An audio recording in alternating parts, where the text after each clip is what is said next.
Inclusive, a dona das Pernambucanas, bilhões de reais, o judiciário disse que a empregada dela era mulher afetiva e que o filho da empregada era filho afetivo. 100% do patrimônio foi pra essa galera. Se ela tivesse Bitcoin, dava pro juiz definir que o 100% do patrimônio dela era da empregada e do filho da empregada. Acabou o negócio de filho bastardo, não vai ter direito a nada, porque você não vai ter como executar nada. Acabou o negócio de filho bastardo, de sexo.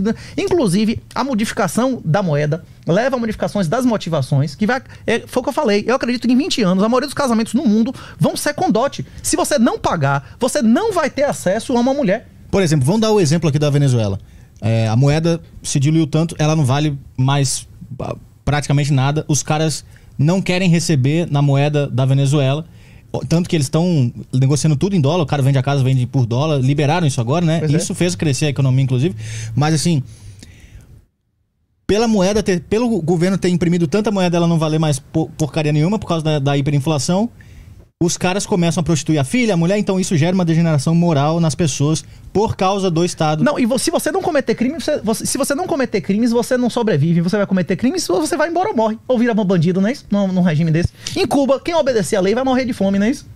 Todas as pessoas têm que cometer crimes para sobreviver. E o governo pode punir quem quiser. Isso fica muito claro. Quem quiser entender a mentalidade do esquerdista, lê um livro, inclusive tem um prefácio no Brasil de Olavo Lobachevsky. Não são pessoas normais. São psicopatas ponerológicos. E 1/3 da população do Brasil são idiotas úteis. São pessoas que você disser pro cara, o céu é azul. O cara, você mostrar pro cara, ele prefere acreditar na palavra do mentiroso do que nos olhos dele.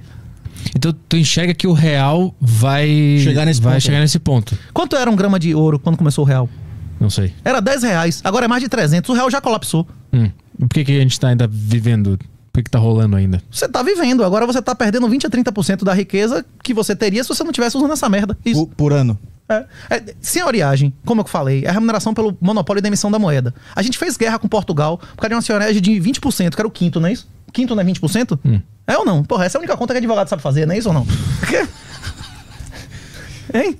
Não, é um quinto. Só que o problema é que você cunhava o ouro com o selo real que pagou o imposto. E esse quinto não era todo ano, era tipo uma vez só? Uma vez só. Você minerou o dinheiro, ele botou ou cunhou em moeda ou marcou na barra que pagou o quinto, você podia circular séculos. Agora você paga 20% ao ano. Se você duvidar o que eu estou dizendo, procure ler as 6 lições de Ludwig von Mises. Então, peraí, então esse quinto, que é 20% uma vez só, e pra nunca mais, gerou uma guerra, e hoje em dia é 20% por ano, e a gente tá quietinho aqui. E aí você investe seu dinheiro no ouro, aí você investe 10, ganha 300, e você ganha um dinheirão, vai ter que pagar imposto de renda. Agora, na hora que você pagou imposto de renda, você consegue recomprar o ouro que você tinha vendido? Ou seja, você perdeu até em ouro, que é uma coisa que está sendo absolutamente demonetizada. E em dólar vale menos do que hoje, do que vale em 2011, não é isso? Então, tipo assim, é um negócio, o legacy, o sistema convencional, não tem nenhuma alternativa. Não existe mais investimento, é mentira. Quem lhe vender investimento está mentindo para você. A definição de investimento é um veículo que tem uma expectativa média, um valor presente líquido de ganho. Isso não existe em lugar nenhum no legacy. O Bitcoin, inclusive, não é investimento. O Bitcoin é poupança, é só isso. É um hedge. É só uma segurança que o governo não vai te tomar o que é seu. Exatamente. E ninguém pode lhe diluir. Exatamente. Eu tenho dinheiro na bolsa e em renda fixa. Eu tô sendo jogado para trás pelo Estado. Você reconhece que o Brasil é um estado de exceção ou você acha que é um estado de direito? A aplicação da lei, a regra ou a exceção? Não faço ideia. Pois é. Tá sofrendo as pessoas que não, o problema não é você, que você realmente nunca se preocupou com isso. Só que a maioria da população brasileira, que eu ouço pelo menos, que é investidor, reclama que o Brasil não tem lei, que só vale a pena ser vagabundo e tal, e continua investindo nisso aqui. Isso é um comportamento totalmente hipócrita, não é isso? É a síndrome de Estocolmo? Exatamente. A questão é que a maioria das pessoas nem sequer... ele não vê alternativa, não é isso? A maioria das pessoas nunca ouviu falar. Você precisa de ouvir falar umas 10 vezes em Bitcoin pra você ter o estímulo de ler o white paper, de pesquisar o que é, não é isso? De entender que pela primeira vez na história da humanidade existe uma propriedade absoluta que nenhum juiz toma de você. Existe um ativo que pela primeira vez na história da humanidade, se você não quiser deixar pra ninguém, você leva com você pro caixão. Nem de todas as outras pessoas da humanidade quiserem te tirar, não tem como tirar de você. É muito difícil a pessoa entender isso. Renato, eu vi você falando num desses programas que você participou que o Bitcoin é como se fosse um buraco negro que suga primeiro as pessoas moralmente e intelectualmente superiores e para depois sugar o resto. Por que isso acontece? Isso quem disse não foi eu. Tem um artigo que é Por que os IUPs não vão aceitar o Bitcoin. E o pessoal fazia uma... O que é os IUPs? É uma expressão americana que seria equivalente aos Faria Limers, que são os caras Sim. Que seriam os caras que se dão bem nesse esquema cantilionário. A gente vive um sistema hoje altamente fascista. O que significa fascismo? É o controle total do Estado e todas as atividades financeiras. Hoje em dia, tem um bilionário que não dependa de favores estatais nesse país ou em qualquer outro país. Eu conheço um, Satoshi Nakamoto, os outros eu não conheço, não é isso? Elon Musk teria a fortuna dele sem empréstimo de dinheiro, sem subsídio? O Jeff Bezos, existiria a empresa dele sem empréstimo do dinheiro? Não, o maior cliente de Jeff Bezos, desde o início, os primeiros 10 anos da empresa dele, foi o governo, não é isso? 100% praticamente do financiamento do cara é juro negativo. Essas empresas todas, Uber nunca teve um dia de lucro. Essas empresas todas, elas só existem em função de governo, não é isso? Não existe bilionário, eu não conheço, se existir, me corrijam aí nos comentários, que não dependa de amizade com o governo. Então, o único mecanismo hoje de enriquecimento é compra de favor, compra de lei, compra de amizade com político, não é isso? Só que um sistema desse pode continuar existindo eternamente, de apenas obter riqueza através da violência e da expropriação? Vai ter uma hora que o gadinho vai deixar de ter o dinheiro, né?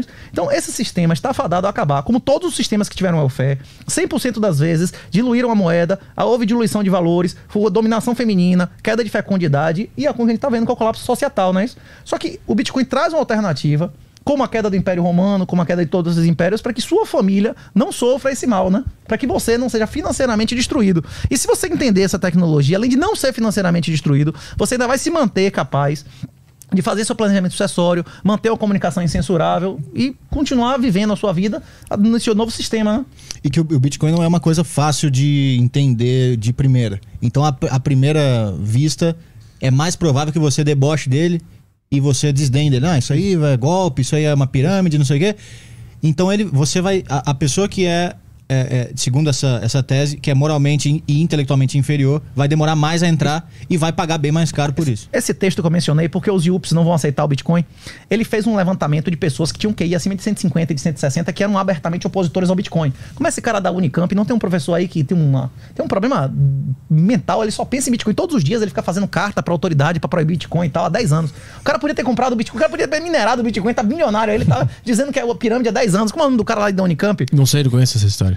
Ele tem 10 anos que ele dedica a vida dele. Todos os dias ele fica fazendo ofício pra SEC americana, pra SEC brasileira, denunciando, pedindo pra proibir, pra regulamentar, que é pirâmide, que é pirâmide. Se fosse 10 anos fazendo DCA, ele tava bem. Pô, há 7 anos atrás ele tivesse minerado no computador com o negócio, ele já tava aposentado, não é isso ou não? Por que um cara desse, que é um cara que entende de informática e então, tal... por que um cara tão inteligente também tem a opinião contra o Bitcoin? Porque na cabeça dele ele obteve sucesso obedecendo às ordens do Estado, seguindo as ordens positivistas do Estado. Pra ele, as regras, a lei é válida. A única fonte de felicidade vem daí, então. Exatamente. O Estado, não existe Estado laico.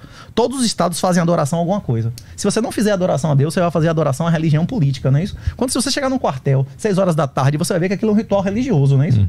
Ou não? Aquilo é um ritual religioso. A política também. Exatamente. Não, a política partidária é totalmente. Aquilo ali é um negócio de sectarismo absurdo. Se você for ver... Se você o negócio do Xandão lá, o cara das togas, parece uma cerimônia religiosa. Pois é. Rousseau chamava isso de religião civil.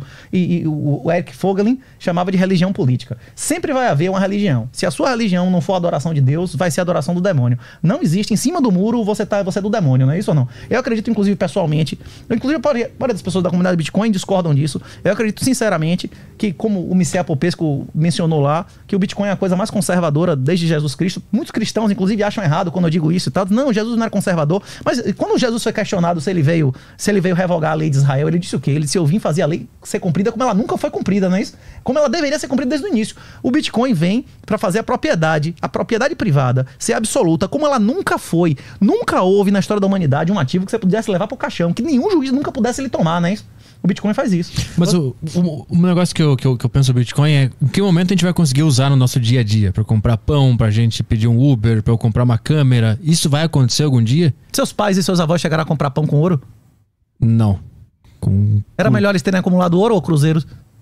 Ouro, provavelmente. Porque cruzeiro nem existe mais. Existe a moeda mais segura da minha época de infância e adolescência era o marco alemão. Hoje em dia, se tiver 1 trilhão dentro de casa, não vale porra nenhuma. A gente tá falando de uma merda, né? Isso, eu tô falando do melhor de todos, não é isso ou não? De pouco tempo atrás. Mas aí a gente só não criou outra ficção, outra moeda pra continuar vivendo? E a resposta pra isso que você tá perguntando é teorema da regressão de Mises. Normalmente, eu recomendo, quem não leu, leia as 6 lições, Ludwig van Mises. É uma palestra, só tem uma citação. Você lê em 2 horas, aquilo ali é o básico pra você discutir qualquer política pública. Teorema da regressão explica que todas as coisas que foram usadas como moeda na história da humanidade, elas seguiram uma sequência. Primeiro foram ativos financeiros, colecionáveis, e aí no final ele vira meio de troca. E ele não vai virar meio de troca amplamente até a morte do dólar e de outras moedas, porque existe uma coisa chamada lei de Gresham. Em qualquer cadeia, o pior cigarro é a moeda. Em qualquer tipo de guerra, na trincheira, o pior comida é o dinheiro, porque todo mundo quer desovar, então tudo é precificado naquilo, não é isso?